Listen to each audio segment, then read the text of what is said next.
నమస్తే BC news కి స్వాగతం. నా పేరు నీలిమ. ముందుగా ముఖ్యాంశాలు. విశాఖలో ఏఐ డేటా సెంటర్ కు మంత్రి నారా లోకేష్ శంకుస్థాపన. నగరంలో తొలి ఓపెన్ కేబుల్ ల్యాండింగ్ స్టేషన్ ఏర్పాటు. సుమారు 1000 మందికి ప్రత్యక్ష ఉపాధి అవకాశాలు. హిందూపురం ప్రభుత్వ జిల్లా ఆసుపత్రికి పూర్వవైభవం తీసుకొస్తామన్న ఎమ్మెల్యే బాలకృష్ణ. ఆసుపత్రిలో నెలకొన్న సమస్యల పరిష్కారానికి చర్యలు తీసుకుంటానని హామీ. రాష్ట్రంలో కల్తీ మద్యానికి జగనే మూల కారణమన్న టీడీపీ పొలిట్ బ్యూరో సభ్యుడు వర్ల రామయ్య. వైసీపీ పాలనలో కల్తీ మద్యం ఏరులై పారిందని ఆరోపణ. కల్తీ లిక్కర్ వ్యవహారంలో ముఖ్యమంత్రి చంద్రబాబు సిబిఐ విచారణ కోరాలి. కూటమి ప్రభుత్వాన్ని డిమాండ్ చేసిన విజయవాడ మేయర్ రాయన భాగ్యలక్ష్మి. విశాఖకు మరో అంతర్జాతీయ ప్రతిష్టాత్మక సంస్థ తరలివచ్చింది. దేశ కృత్రిమ మేధ సాధికారత దిశగా విశాఖలో మొదటి AI edge data centre open cable landing station కు మంత్రి నారా లోకేష్ శంకుస్థాపన చేశారు. భీమిలి నియోజకవర్గం రుషికొండ మధురవాడ ఐటీ పార్క్ లోని హిల్ నెంబర్ 3లో సిఫీ ఇన్ఫినిట్ స్పేసెస్ లిమిటెడ్ ఏర్పాటు చేయబోయే 50 మెగావాట్ల ఏఐ ఆధారిత ఎడ్జ్ డేటా సెంటర్ తో పాటు ఓపెన్ కేబుల్ ల్యాండింగ్ స్టేషన్ కు ఆయన శంకుస్థాపన చేశారు. అంతకుముందు మధురవాడలోని ఐటీ పార్క్ కు చేరుకున్న మంత్రి నారా లోకేష్ కు మంగళ వాయిద్యాలతో నిర్వాహకులు ఘన స్వాగతం పలికారు. అనంతరం వేద మంత్రోచ్చారణల మధ్య ఏఐ ఆధారిత ఎడ్జ్ డేటా సెంటర్ తో పాటు రిషికొండలో ఓపెన్ కేబుల్ ల్యాండింగ్ స్టేషన్ కు ఆయన శంకుస్థాపన చేసి శిలాఫలకాలను ఆవిష్కరించారు. What Anandraju garu is doing here in Visakhapatnam is what various IT companies did to Hyderabad in the 90s. So when Mr. Naidu, our Honorable Chief Minister, in his first term as Chief Minister, laid a seed, it could be the Cyber Tower project, it could be bringing various institutions to Hyderabad, and it took Hyderabad now close to 30 plus years to be what it is today. So I was telling Anand Raj garu on the way here, I said,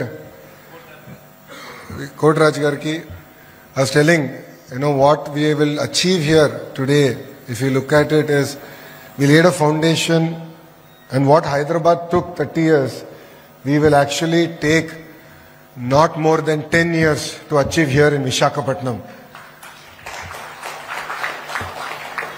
That is our firm commitment, and that is what I would like to thank Kotraj Garu for his support also here, and it really means a lot for us to drive the entire ecosystem. What people of Andhra Pradesh also have to realize is a lot of hard work goes behind bringing each and every company. Raj Garu was kind enough to host me in California when I first time became the minister. This was in 2017, and ever since that, it took me 8 years to convince him that Visakhapatnam and Andhra Pradesh is the right place to come. So it takes a lot of effort, a lot of time, because we are no longer competing with other states. We are also competing with other countries who are looking for these investments. So it's very, very important that people of Andhra Pradesh understand it. These investments did not happen over time. As Raju Garu just stated, Sagar Garu played a very important role. Ramaraj Garu played a very important role. Katamneni Bhaskar Garu, who is the IT secretary, played a very important role in getting this project to Visakhapatnam. So there's a lot of effort, a lot of energy, a lot of people behind these projects, and it takes a lot of energy to bring all this together and bind it together and then land it here. Honestly, I was telling Raju Garu that the entire greater Visakhapatnam economic region will be $1 trillion economy by 2047.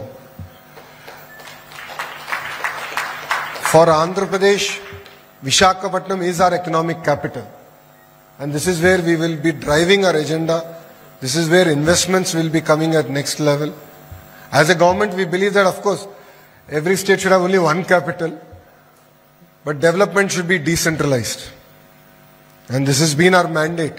We went to people, we cleared this mandate, and that is why we've created history by winning 94% of the seats that we've contested. It's a clear mandate to do good. It's a clear mandate to create jobs. It's a clear mandate to make Visakhapatnam the economic capital of Andhra Pradesh. Rajgar, I love this city for the single reason that even in 2019, when we lost rest of the state, we still won Visakhapatnam. Shri Sathya Sai జిల్లా హిందూపురం ప్రభుత్వ జిల్లా ఆసుపత్రికి పూర్వవైభవం తీసుకొస్తామని నియోజకవర్గం MLA ప్రముఖ సినీ నటుడు నందమూరి బాలకృష్ణ అన్నారు. నియోజకవర్గంలో 3 రోజుల పర్యటనలో భాగంగా ప్రభుత్వ ఆసుపత్రిని సందర్శించారు.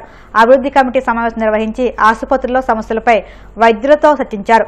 ఈ సమావేశంలో జిల్లా కలెక్టర్ శ్యాంప్రసాద్, జిల్లా వైద్యాధికారులు పాల్గొన్నారు. ఈ సందర్భంగా బాలకృష్ణ మాట్లాడుతూ ఆసుపత్రి వైద్య సేవలు అందించడంలో గతంలో రాష్ట్ర స్థాయిలో ప్రశంసలు అందుకుందన్నారు.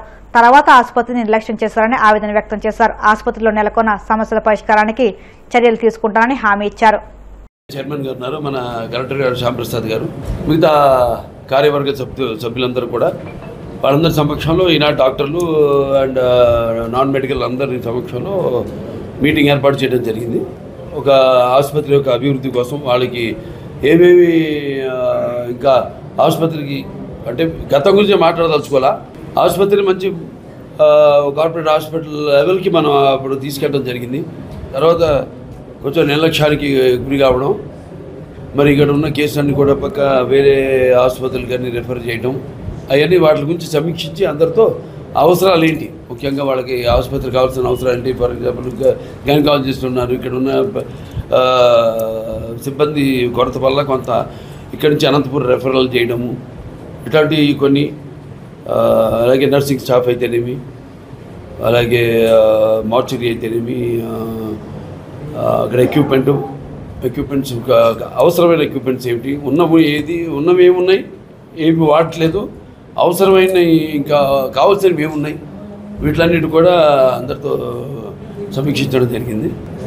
ఇవాళ మాధవ సేవ అలాగే వైద్య నారాయణ హరి వాళ్ళందరూ కొంత నిర్లక్ష్యం నిర్లిప్తతకి గురయ్యి ఇవాళ మళ్ళీ వాడిని ఉత్తేజపరిచి వాళ్ళ అవసరాలన్నింటినీ కూడా అలాగే టోటల్గా మళ్ళీ ఈ ఆసుపత్రిని పునర్వైభవం తీసుకొచ్చే దిశగా వాళ్ళందరినీ కొంచెం ఉద్దేశించి వాళ్ళలో ఒక స్ఫూర్తిని నింపడం జరిగింది. అలాగే ముఖ్యంగా ఇక్కడ ఏదైతే సీఎం గారు వాళ్ళ టోటల్గా ఇక్కడ అప్పుడు నాన్నగారు నందమూరి తారక రామారావు గారు ఇక్కడ పారిశ్రామిక వాడని ఏర్పాటు చేయడం ఎంతో దూరదృష్టితో, ఇవాళ మనం చూస్తే వాళ్ళ భౌగోళికంగా ఇవాళ ఎంతో మనకి ఆస్కారం ఉంది ఎంతో అభివృద్ధి చెందడానికి. దాని మీద కూడా డిస్కషన్ సీఎం గారు ముఖ్యంగా ఇప్పుడు పూర్తి దృష్టి మన హిందూపూర్ మీదే పెట్టడం జరిగింది.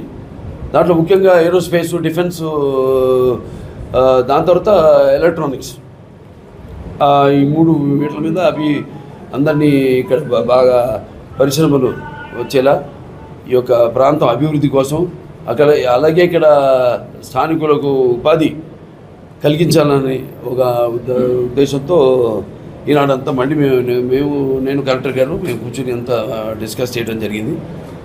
ముఖ్యంగా రైతులకి వాడికి తప్పకుండా మంచి గిట్టుబాటు రేటు వాళ్ళు వాళ్ళ భూమికి ఇచ్చే బాధ్యత మాది అని మీ అందరికీ తెలియజేసుకుంటున్నాను, రైతులందరికీ తెలియజేసుకుంటున్నాను. వైసీపీ పాలనలో రాష్ట్రంలో కల్తీ మద్యం ఏరులై పారిందని టీడీపీ పొలిట్ బ్యూరో సభ్యుడు వర్ల రామయ్య ఆరోపించారు. మంగగిరి టీడీపీ కేంద్ర కార్యాలయంలో ఆయన మీడియాతో మాట్లాడారు. రాష్ట్రంలో కల్తీ మద్యానికి మూల కారణం జగన్ అని, ఇక్కడ సరిపోక కల్తీ మద్యం వ్యాపారాన్ని సౌత్ ఆఫ్రికాకు విస్తరించారని, తన బినామీలతో అక్కడ కల్తీ మద్యం వ్యాపారం చేయించారని ఆరోపించారు. జయచంద్రారెడ్డిని ఎన్నికలకు ముందు టీడీపీలోకి వైసీపీ కోవట్టుగా పంపారని ఆరోపించారు. గౌరవ జగన్మోహన్ రెడ్డి గారు గత ప్రభుత్వంలో ముఖ్యమంత్రిగా 5 సంవత్సరాలు పనిచేశారు. ఆయన ఇప్పుడు శాసనసభ్యుడిగా ఉన్నారు. ఆయన ఆనాటి నుండి ముఖ్యమంత్రి అయిన దగ్గర నుంచి ఈనాటి వరకు కూడా గత 6 సంవత్సరాలుగా కల్తీ మద్యం రాష్ట్రంలో ఏరులై పారటానికి కర్త కర్మ క్రియ అన్నీ కూడా జగన్మోహన్ రెడ్డి గారే. కాదని చెప్పే ధైర్యం మీకుందా? ఓపెన్ డిబేట్కి వచ్చే ధైర్యం మీకుందా అని నేను అడుగుతున్నాను. మీరు మీ పత్రిక, మీ చెత్త ఛానల్లో మీరు ఏదేదో చూపించవచ్చు. క్రెడిబిలిటీ లేని పత్రిక, క్రెడిబిలిటీ లేని ఛానల్. నీ ఛానల్లో వచ్చేది ఎవరు నమ్మరు, నీ పత్రికలో వచ్చేది అది పత్రిక కాదు, నీ పార్టీ కరపత్రిక, సాక్షి పత్రిక. That is your voice. ఎవరు నమ్మరు దాన్ని. కల్తీ మద్యానికి మూల విరాట్ మీరు. కల్తీ మద్యాన్ని ప్రోత్సహించింది మీరు, కల్తీ మద్యం కుట్రదారులకి అండగా నిలబడింది మీరు. కాదని చెప్పే ధైర్యం ఉందా మిస్టర్ జగన్మోహన్ రెడ్డి? ఈ రోజున మీరు ఏమి ఎరగనట్టుగా నంగనాచి కబుర్లు చెప్పొచ్చు మీరు, కానీ రికార్డు ఎక్కడికి పోతుంది? రికార్డుని ఎలా కాదనరు మీరు? చరిత్రను ఎవరు కాదంటారు మీరు? వాస్తవాలను ఎలా కాదంటారు? నేను 1 by 1 అడుగుతాను, మీరు సమాధానం చెప్పండి. కల్తీ మద్యం అప్పుడు మేమే అధికారంలో ఉన్నాం. అప్పుడు మీ ఎమ్మెల్యే అభ్యర్థి మల్లాది విష్ణు, ఆయన ఒక బార్ నడుపుతారు. ఆ బార్లో కల్తీ మద్యం తాగి 6 చనిపోయారు. ఏం యాక్షన్ తీసుకున్నారు? కేసు రిజిస్టర్ చేశారా? వాళ్ళ మీద ఉన్న చర్యలు తీసుకున్నారా? ఎవరైనా అరెస్ట్ చేశారా? మీ పార్టీ నాయకుల మీద ఏమైనా చర్యలు తీసుకున్నారా? లేదే. ఇక్కడ చంద్రబాబు నాయుడు గారు ఇమ్మీడియట్గా వార్త తెలిసిన ఇన్ఫర్మేషన్ వచ్చిన వెంటనే అరెస్ట్ చేయడం జరిగింది సంబంధికుల్ని. మా పార్టీ నాయకుడు, మా పార్టీ ముద్ర వేసుకున్న మీ నాయకుడు, మీ సొంత మనిషి, మీ పెద్దిరెడ్డి దొడ్లో మనిషి, మీ పెద్దిరెడ్డి తమ్ముడు ద్వారకానాథ్ రెడ్డిని గెలిపించటానికి వచ్చి మా పార్టీ ముసుగేసుకున్న మనిషి జయచంద్రారెడ్డి. మీరు జాగ్రత్తగా వినాలి జగన్ గారు. ఏదో మీరు చెప్పిందంతా జనం నమ్ముతారని మీరు డ్రామా ఆడుతున్నారు. మేము వస్తే మద్య నిషేధం చేస్తామని చేసావా? అన్ని అబద్ధాల కోరు జగన్మోహన్ రెడ్డి గారు అని చెప్పి కూడా నేను మళ్ళొక్కసారి తెలియజేస్తున్నా. ఇది సరైనది కాదు. మీరు చేసిన తప్పు, ధైర్యం ఉంటే ఒప్పుకోండి జగన్మోహన్ రెడ్డి గారు. కానీ ఈ రకంగా అబద్ధాలాడి అసత్యాలాడి చేయొద్దని చెప్పి కూడా నేను తెలియజేస్తున్నాను. నేను ఈ రకంగా ఎన్ని తప్పులు చేశారు మీరు, ఎన్ని తప్పులు చేశారు. ఇష్టం వచ్చినట్టుగా అయింది గాంధీ పత్రిక ఉందని బ్యానర్ ఐటమ్ పెడతారు. చంద్రబాబు గారికి ఆయన ఎన్డీఏ ఉంటారు కాదు, డిఎన్ఏలోనే లేదయ్యా. ఈ రకంగా కల్తీ మద్యం కానీ, కల్తీ వ్యవహారాలు కానీ, అవినీతి వ్యవహారాలు చంద్రబాబు గారికి గిట్టవు. నువ్వు ఎంత ముద్ర వేయాలన్నా కూడా కుదరదు. నీ పత్రిక ద్వారా ఎంత చంద్రబాబు గారిని తప్పుగా నిరూపించాలని, ప్రూవ్ చేయాలని ప్రయత్నం చేసినా కుదరదు. రాష్ట్ర ప్రజలందరికీ తెలుసు అని చెప్పి కూడా నేను తెలియజేస్తున్నాను. కల్తీ లిక్కర్ వ్యవహారంలో ప్రభుత్వంలోని పెద్దలకు సంబంధం లేనట్టయితే ముఖ్యమంత్రి చంద్రబాబు దీనిపై సిబిఐ విచారణ కోరాలని విజయవాడ మేయర్ రాయన భాగ్యలక్ష్మి డిమాండ్ చేశారు. తాడేపల్లిలోని వైసీపీ కేంద్ర కార్యాలయంలో ఆమె మీడియాతో మాట్లాడుతూ, రాష్ట్రంలో ఎక్కడ కల్తీ లిక్కర్ వ్యవహారం వెలుగు చూసినా అందులో నిందితులంతా తెలుగుదేశం పార్టీ నాయకులే ఉంటున్నారని, అందుకే లిక్కర్ షాపులు, బెల్ట్ షాపుల్లో ఎక్సైజ్ అధికారులు తనిఖీలు నిర్వహించకుండా చూసి చూడనట్లు వదిలేస్తున్నారని ఆరోపించారు. కల్తీ లిక్కర్ తయారు చేస్తూ ఆధారాలతో సహా అడ్డంగా దొరికిపోయి కూడా ఎల్లో మీడియాను అడ్డం పెట్టుకుని వైసీపీ మీద నిందలు మోపడం సీఎం చంద్రబాబు దిగజారుతనానికి నిరసనమని ఆగ్రహం వ్యక్తం చేశారు. ప్రతి 4-5 బాటిల్లోన ఒక కల్తీ మద్యం బాటిల్ ఉంటుంది. ఈ కల్తీ మద్యాన్ని యథేచ్ఛగా వీళ్ళు అమ్ముకోవడానికి అసలు ఎంత మాఫియా ఇది, ఎంత దొంగల ముఠా ఇది, ఎంత దారుణంగా వీళ్ళు తయారవుతున్నారంటే తెలుగుదేశం పార్టీ నాయకులు. అరే ఏ పొద్దు చూడు లిక్కర్ కేసులు, లిక్కర్ స్కాములు అని ఇంకా సంవత్సరంన్నర దాటింది, 2 సంవత్సరాలు అవుతుంది, ఇంకా లిక్కర్ కేసులు అంటారు, ఇంకా లిక్కర్ స్కాములు అంటారు. అక్కడ 11 కోట్లు దొరికిందంటారు, ఇక్కడ 10 కోట్లు దొరికిందంటారు. 1000 కోట్లు ఇక్కడ కల్తీ మద్యాన్ని తయారు చేస్తున్నారు. సంవత్సరంన్నర దాటింది మీ గవర్నమెంట్ వచ్చి. రాష్ట్ర వ్యాప్తంగా అత్యధిక మెజారిటీతో గెలిచారు. రాష్ట్రం మొత్తం మీ చేతుల్లో ఉంది. ఇంకా లిక్కర్ స్కాములు అంటున్నారు. లేని స్కాముల్ని జరిగినాయని చూపించారు, వాటి మీద అరెస్టులు చేశారు. లేని డబ్బుల్ని ఉన్నాయని పుట్టించారు. వాటిని తీసుకొచ్చి వాళ్ళేమో మేమేదో కనిపెట్టేశాము, మేమేదో సిబిఐ దర్యాప్తు చేసేసాము అని చెప్పి నానా హంగామా చేశారు. ఈ రోజు లిక్కర్ ఫ్యాక్టరీలే దొరికినాయి, కల్తీ లిక్కర్ ఫ్యాక్టరీలు దొరికినాయి.